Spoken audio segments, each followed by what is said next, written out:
labor that's doing this, and why aren't they in my building? How come they don't want to be a full-time employee somewhere? And just kind of that evolution of the labor model is harder for them to grasp and kind of accept, and they want to see more and more proof points of it.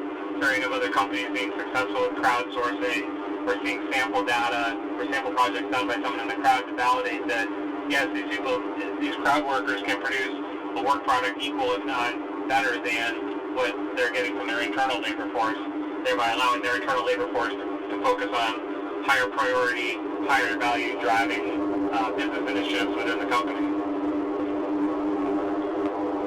Question 5. Critics have expressed a concern about the exploitation of workers when it comes to crowdsourcing. How do you respond to this? I think that's a great question, and there is definitely a misconception around exploitation of workers. Maybe 10 years ago, I wasn't deeply in the industry then, and I'm not super familiar with the practices, but I think there probably was some of that going on, where people were paying very low amounts for kind of low quality work.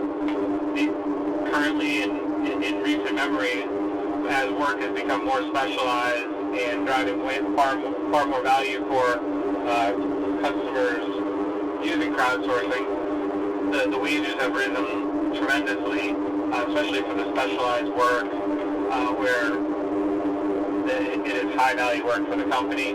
I think people really need to dig deeper in it. A lot of times that misconception comes from someone coming in and doing one task for someone who's crowdsourcing work where there's a learning curve, and they invest a lot of time, and yes, the wage is low, but the incremental amount of time for each additional task or project they do for either that customer or for another customer, they become familiar with the work platform. The time decreases significantly, thereby increasing their hourly wage very significantly compared to their very first item. So I think that's another area where workers and feedback comes in, that it's unfair wages. It's that they haven't, with any job, if you started in a full-time position at a huge corporation, it still take a lot of time to do that first project for your boss, and then every subsequent project for your boss will take less time.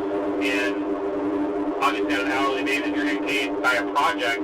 Your wage would be much higher on the later project, much lower on the first project. And that's kind of what happens in the crowdsourcing realm for someone new to the industry. So I think that's part of the reason, the misconception around wages and before workers. Question 6. Long term, do you think an elastic workforce will have a negative or a positive impact on the economy, and why do you think so?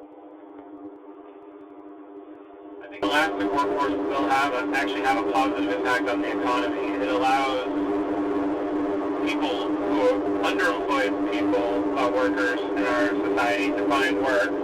It allows folks with variable time during the day an opportunity to work. So someone who is busy during the day with family obligations or volunteer opportunities at night can work sometimes, or during the day. It doesn't matter when they work, but work always there. From a business perspective, it allows companies to more effectively manage their business and avoid kind of layoffs, hiring layoffs, back and forth from that kind of cycle, and just more effectively manage their internal headcount to a stable amount so there's no surprises for people.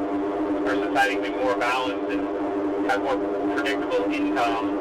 And from a crowdsourcing perspective, that gives people the opportunity to earn additional income. Students can make money so they can afford tuition and books.